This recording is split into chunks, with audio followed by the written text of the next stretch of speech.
I have spent a long time as a fan of you, and today we have a wonderful guest, Jonny Darko. He is both producer and an artist, and he crafts his music melodically in a way that is very unique and unlike many musicians out there. I'm so thankful to have you on the show, and I'm glad that I'm able to have a chance to talk with you about your creative process, about went into your album Symbolica, and then where you're going. Yeah, thanks for having me, Brian.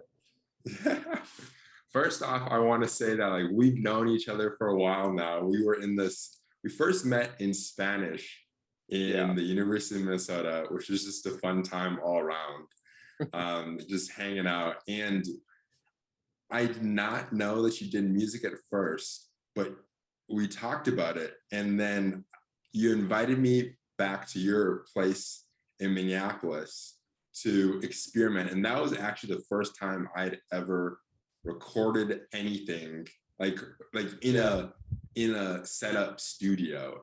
And that was just an amazing experience for me, being able to experience that with you and being able to walk through this process. Take me through how you first got started with music. Well, I actually started recording and producing my own music when I was 15. There was a guy at my church at the time who was getting rid of a bunch of equipment, like old Pro Tools stuff, and he had a whole computer and a bunch of microphones, and he was looking for an aspiring young artist to basically gift it to. So he was helping my band at the time record some songs, and then was like, hey, do you want all this extra stuff that I have, because I'm not going to use it? And I was like, yeah, of course. So I basically just started experimenting constantly. I was just really into it. It was really fun for me. And I mean, I've watched a lot of YouTube videos, and I made a whole album that year. It was 12 songs or something. It was really bad. it's not good. But yeah, ever since then, it's always been kind of a part of my life, of making stuff and finishing it up and moving on. And now I got a bunch of projects going on, and I help other people record and mix and do all that fun stuff. So, but yeah, that's kind of how I got started, is someone basically just gave me the startup equipment. That's awesome. Yeah. And you say that you have a lot of projects going on now. What are all the projects that you're working on? Well, I'm a part of that same band that I was talking about earlier. We're called Feed Us. We just put out a single. It's called Backseat, and we're working on some new stuff right now. And then I'm a member of a band called Jaguar Jaguar. We've put out 3 or 4 EPs. And then obviously I have my solo project, which is Jonny Darko. So it's kind of a nice spread of genres and stuff. My first band is more kind of psychedelic rock, indie stuff, full band, and then Jaguar is more almost indie pop. So between the 3 projects, I can kind of split all my creative juices. I feel really that. Nice. And with those 3 projects, because I mean, I'm familiar with Feed Us. I love Feed Us. Honestly, Feed Us, listening to a lot of the tracks throughout college, I would honestly put my friends on. My brother is a fan of a lot of your work, and it'd be great. It'd be great to listen to a very experimental in nature sound that is for me personally. I was just on pop. I was just my mind was just on pop. So being able to experience that was dope. And so with Feed Us, with Feed Us, tell me a little bit about how tell me a little bit about how Feed Us and Jaguar and your solo project Jonny Darko how are you able to spread yourself out and still maintain the juices for Jonny Darko and for Jaguar and for Fita? Well, it definitely is the case that, at certain points, one will get more emphasis or more of my attention, um, depending on, what's going on in that project at the time. But I've kind of I've been lucky enough to set it up in a way where, um, since my other two projects have other members and stuff too, they obviously come up with a lot of the ideas. But, if I sit down to write a song, it just kind of comes out one way or the other. I can sort of just shoot it off to, this project, or be like, okay, this is going to be a Jonny Darko song. And with the other two projects, I've got other guys that I can, send it to and be like, hey, what do you think of this? My mom's waving at me. Hi. Hey, mom. Shouts out to moms out there. Yeah, big time. Yeah, but so there's sort of it's pretty easy to just be like, hey, came up with this new idea.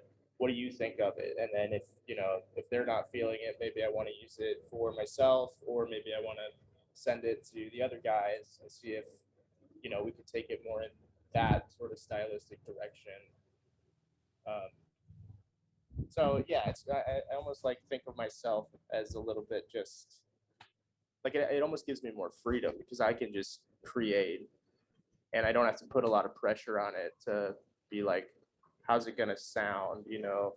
I feel that. Like I don't necessarily sit down all the time and be like, okay, I'm gonna make a Jonny Darko song, or I'm really feeling in a Jaguar mood. It just kind of comes out and then goes one of those three directions. So yeah, it's actually it's kind of nice. It's sort of a freeing creative space to be in.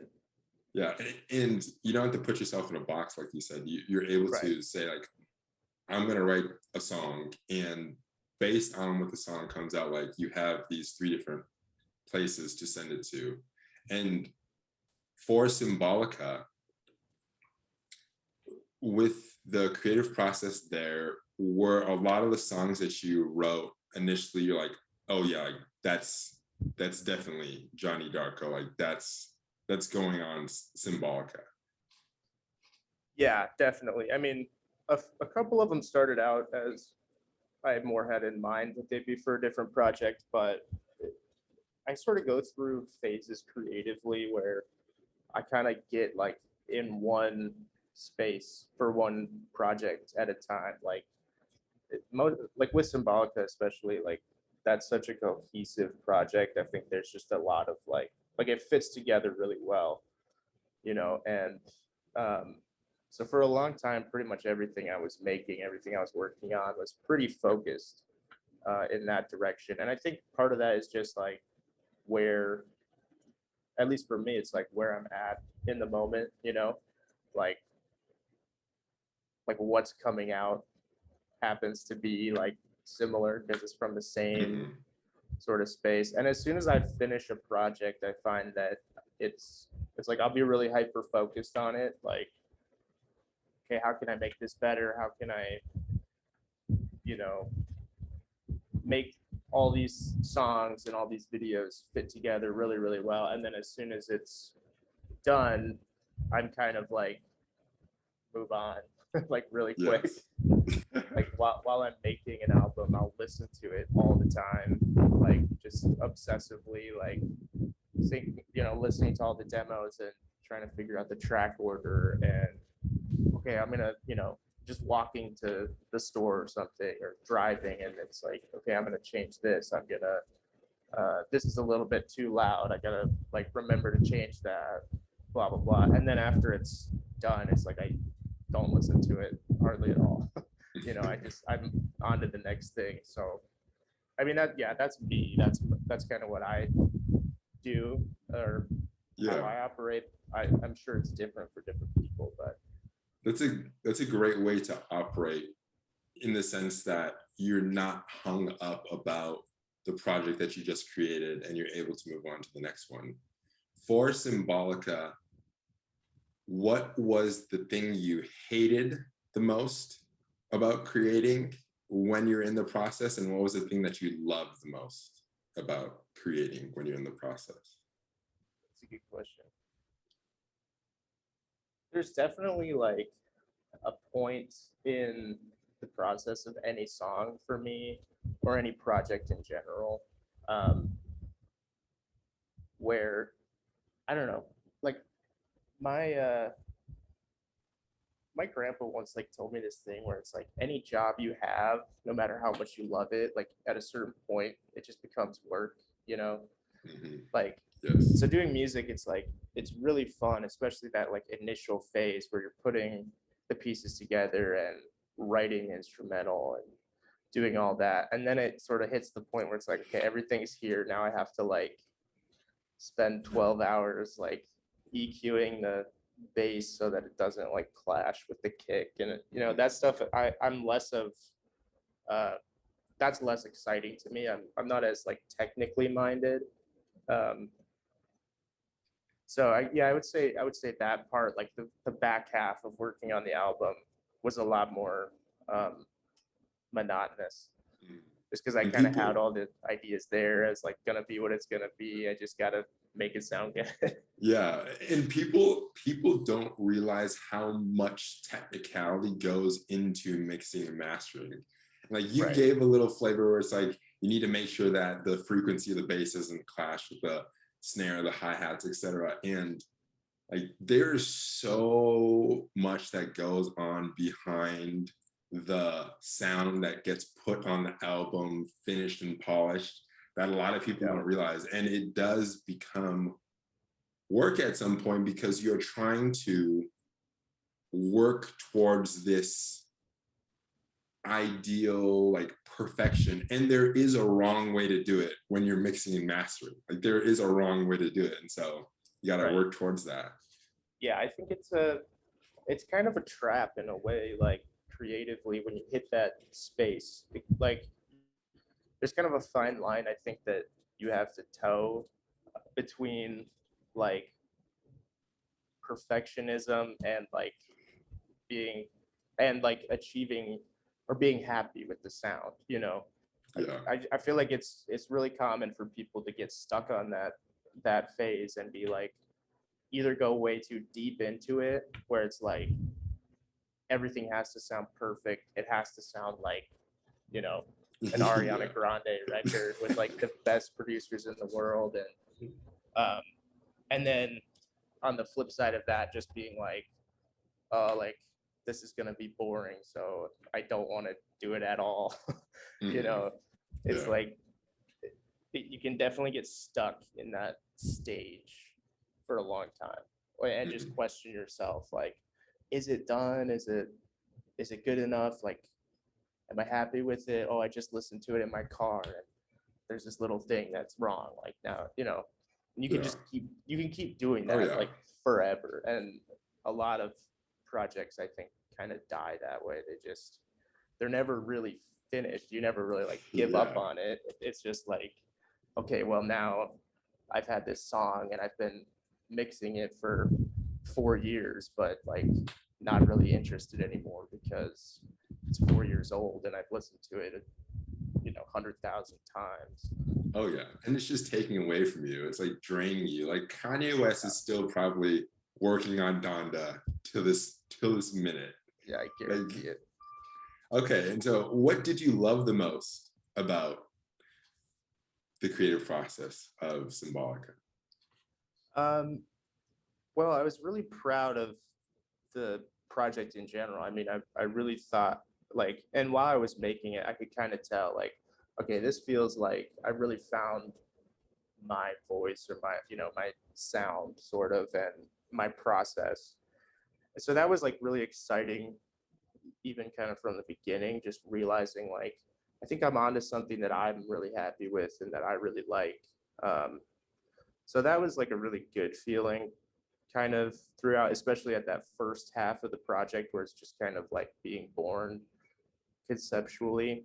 Um, but then I really, really enjoyed working on all the visuals, all the videos, because that was a totally new thing for me. I've done like a couple video projects, and when I was a kid, I like that's what I really wanted to do. Is like I would always say I want to like be a filmmaker, I want to make movies and stuff. And then I kind of got into music and stopped doing it. So it was yeah, it was just really fun, and it was a lot more collaborative because I had a lot of friends who helped me, obviously, with all of that stuff. It was a lot of work, but it was exciting to learn how to, you know, use Premiere and edit all the collages together and just kind of experiment, and then yeah, getting together to do the bigger shoots and planning it all out was really fun. It was a lot of just like hanging out with friends and editing stuff together and like shooting ideas across. And yeah, so that was probably one of my favorite parts. That is definitely one thing that I noticed about this project from you, from my limited scope of Feed Us. Like you were able to build a team to create your to create your vision for this album. And I mean, I've met Kennedy before. Dude is phenomenal. Dude knows what he's doing in terms of capturing the right content that conveys emotion and feel. And watching like how I experienced your album for the first time, I watched the YouTube videos. And honestly, shouts out to you for no ads. Like that was a beautiful experience, like just like seamless one to another. And it was cool to see the icons. I love iconography. So it was cool to see the icons that you attached to certain songs. And it was cool just in general to see the messages that tied into the like the visuals and the lyrics. And for me personally, what I always like what I had gone to or what I think to as a reference is Bon Iver. And I see that in a lot of your work. And I see Jonny Darko, I mean, overarching on top of all that. I loved the words, and not like how you put the words on the screen. I loved how they were put in an artistic fashion, because you can watch lyric videos and lyric videos can just put them at the bottom of the screen and like you just like sing along. I love the words in that fashion. How was that process shooting ideas to create those videos? Because it just from watching it looks like a lot of time went into each and every single music video.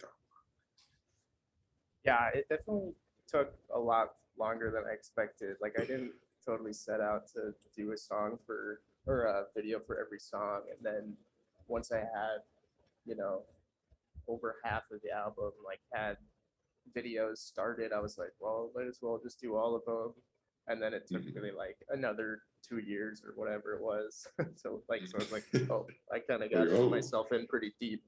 But yeah, I mean, Bon Iver is for sure like 22 Million is like my favorite album. Like I definitely wear that influence on my sleeve. I'm really, when I saw that, and like I love Eric Timothy Carlson's work, like the guy who did the visuals for that and the new album as well.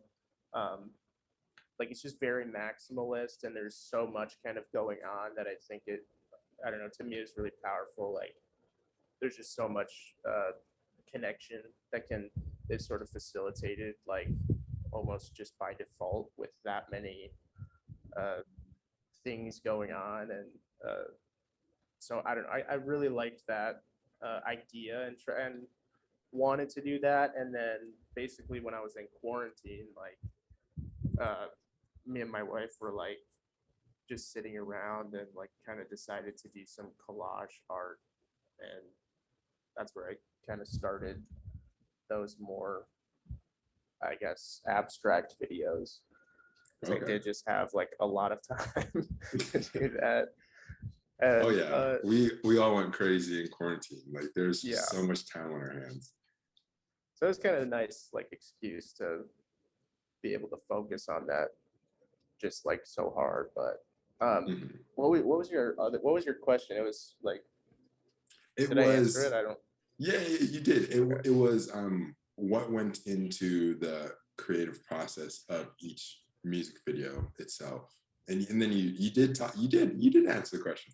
Okay. Yeah. You did. I wanted to ask, okay, so now the album's done, the album's finished, it's out to the masses. How do you want people to experience your work? Like, what is the ideal setting, or is there an ideal setting for like your work? Yeah, I mean, we we rented out a small movie theater when the album was done, and we showed it on like the big screen. It wasn't like, you know, it was a Okay, small theater, but they had a that's really what's nice like, up. you know, it was like a real movie theater. They had like a crazy sound system, and so that was really kind of like a dream come true that that worked out for the premiere. And I'm really glad that so many people could like experience it in that setting, because I mean that's sort of a, I don't know, I feel like that's once in a lifetime thing that like, Oh yeah. you know, you don't usually get to do that. So that for sure would be my ideal. But otherwise, like, I don't know, I just kind of envision people wearing headphones or whatever, like watching it on YouTube.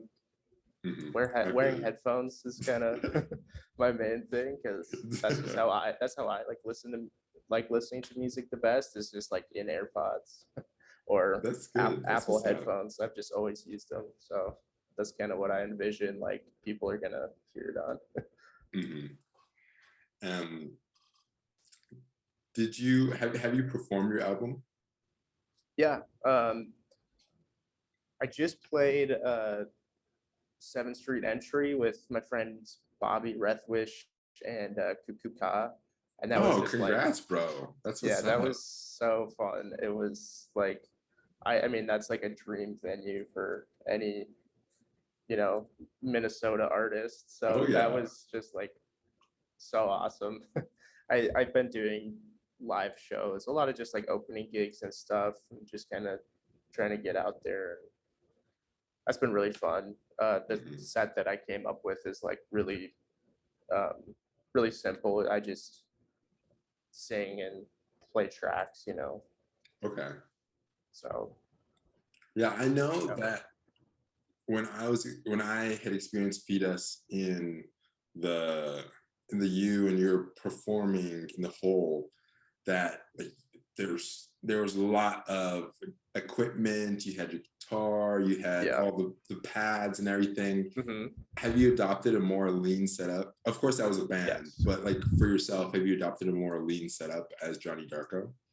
Yeah, and I've definitely done that intentionally, because I used to get really stressed out playing shows with so many moving parts like that. And I would have to like sing and then like play guitar and like loop my guitar and then like trigger the different samples and like make sure everything, you know, and just Yeah, something would always go wrong. And like I'm not a super I don't know what the word is, like I'm an extroverted guy, but I'm not a super fan of like being on stage, having like everyone I look feel at you. me, like, you know, I don't really like go crazy on stage. I'm not very like theatrical. So I even feel like you. acting in some of the music videos kind of was like a new and sort of like put me out of my comfort zone. Like, so with this set, I kind of decided to like, you know, I didn't want to add any other members and complicate it like with having to rehearse and have people like learn different parts. And a lot of my music too, it's not, you know, it's so electronic heavy that it's, you know, if I could like maybe add a guitarist or something, but there's not guitar in like all of my songs. Yeah. So I was like, I'm just gonna keep this like as simple as possible. And I have like my Ableton session, and I do like some samples and stuff on stage.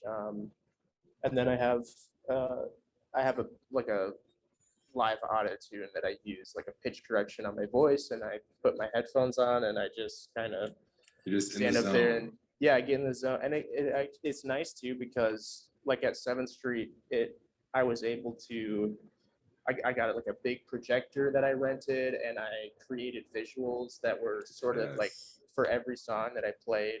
It was like an hour-long set, and so I was like projecting those up on the stage. Some of it was from the Symbolica album, and some of it was like brand new. And then I borrowed like my friends in this band called Present Company, who you should check out if you haven't. They're Present really, really, company. yes, they're really good. Oh my gosh. Okay. I actually saw their I actually remember seeing their YouTube channel in one of the videos. Yeah, because Yes. they helped me with a lot of the video stuff. Okay. They directed one themselves, the video for Demon Boys. They made that, so that was like all that, and then they helped film pretty much all the other ones that needed filming. So they're That's really dope. involved, and they're really good friends of mine. You said I mixed their first album for them, okay. and we've known each other for a while, and yeah, so it's kind of a nice like creative That's what's up. ecosystem. I was But just about to say that. yeah, and I mean, yeah, I feel really lucky to have that, around me. So many like creative people who are so talented like that. Like, I don't know. That's just really cool. Like, I just feel really lucky to have that. I know, like, it's not every day that you find people that are that good and that nice, Yeah. so And that willing. And I feel like yeah, with that community and that ecosystem, you grow exponentially. You're able right. to find out what works, find out people to help, find out a faster way to do things, more efficient way to do things, to get things Yes. out and to be more successful. And you only build up from one another.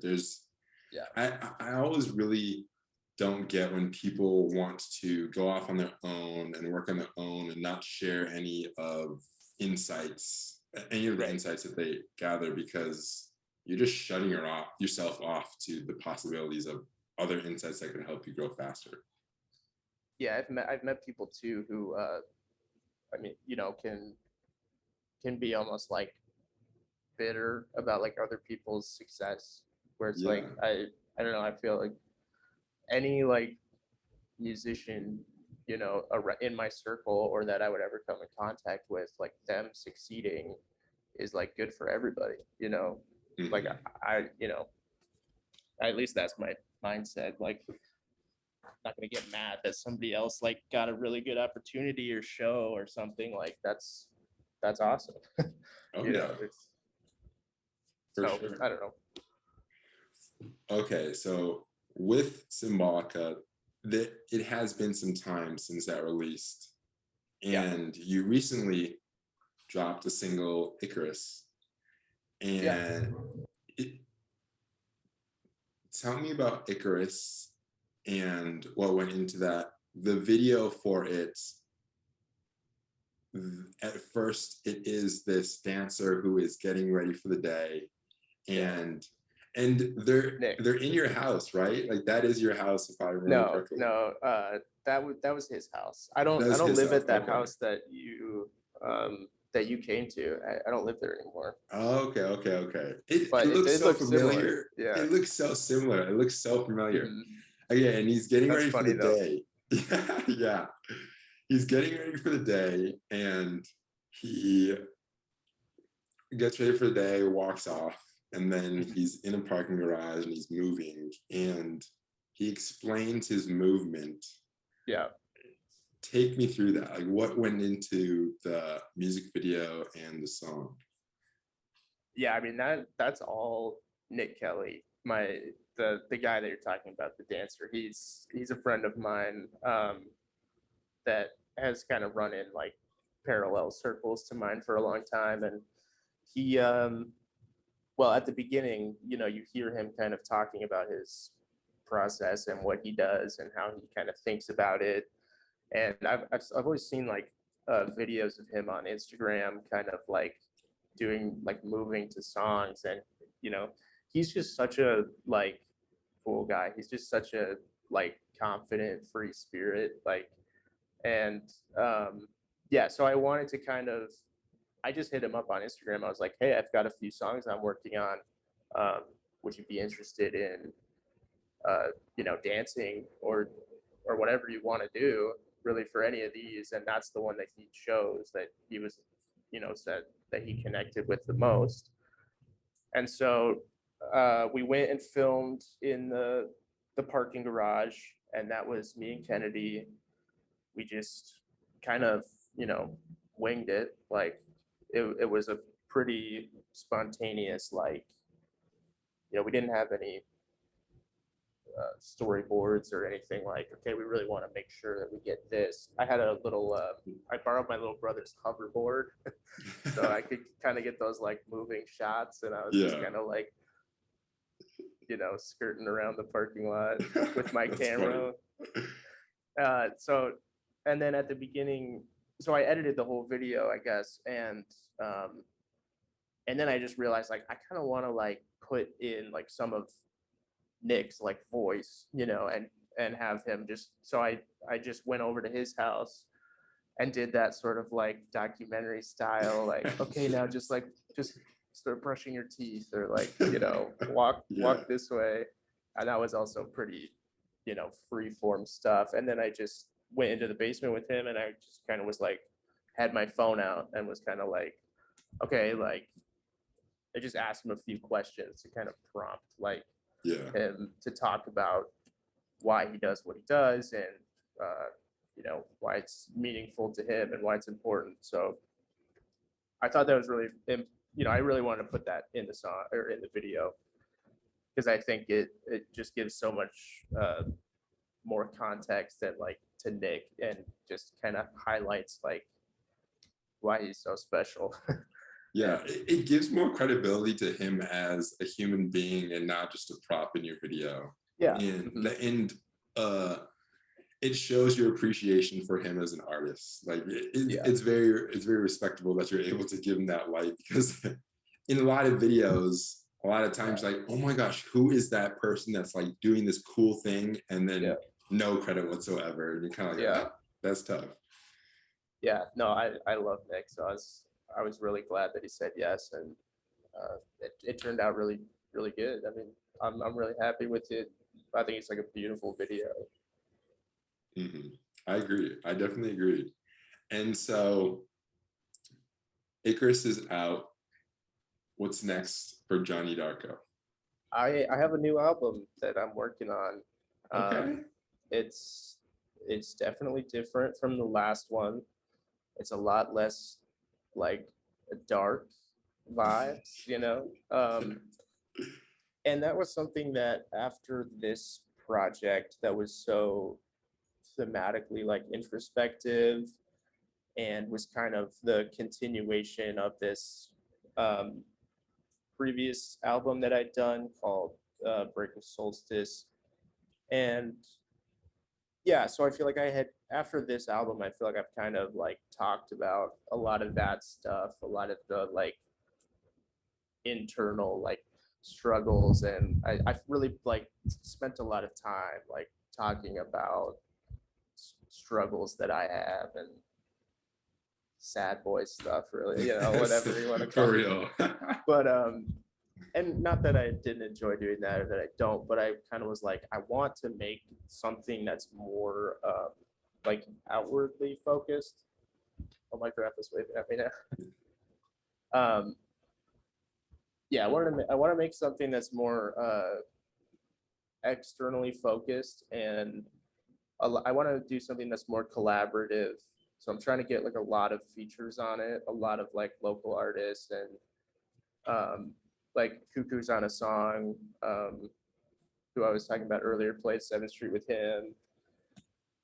And I just want it to be a more like, I guess, positive kind of like societal like message of like the themes I'm kind of trying to work with are more like let's like come together and try to talk about like Okay. love and uh yeah, I don't know. It sounds like way more cheesy, like the way that I say it, but I like it a lot. I was really inspired by Donda actually. Hey, So there's a lot of like organ and stuff in it, that's which what's up. is yeah. So it's different. It's different for sure from the last project, but I'm really excited about it. Oh yeah, I'm excited to listen. I mean, Yeah, that definitely sounds. I mean, I love I love Donda, and I love what is being done with all like just positivity, ray of light, organs, and you taking influence on that. It's I don't know what it's gonna be, but I'm yeah, trying to like warp. I'm trying to imagine based off what you said and how you described the album, what it'll be, and I'm already excited to see where it goes, especially yeah, from transitioning with Break a Solstice, Symbolica to this now. yeah, yeah. I think it'll be. I'm excited about it. I'm definitely excited about it. And yeah, I kind of am in that first stage that we were talking about earlier of the creative process. So like songs are still kind of like coming together, um, Okay. and like I'm still writing for it. I have like 10 songs that are, pretty solid right now. So I don't know if there'll be more. I don't know if I'll do. I haven't really even thought about doing visuals or any other videos for it. Icarus is on the album. Okay, Uh, dope, dope.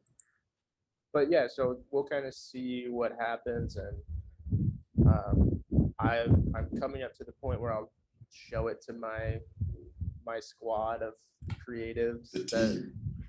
that I trust to like help me with all of this stuff, and I'm sure that'll take it to the next level.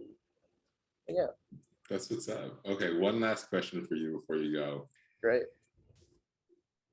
Is there anything that you want to get off your chest that you don't normally get asked or you don't normally get to speak on about Jonny Darko, your music, or your creativity in general? Huh, that's a good question. No, not really. Honestly, I feel pretty good.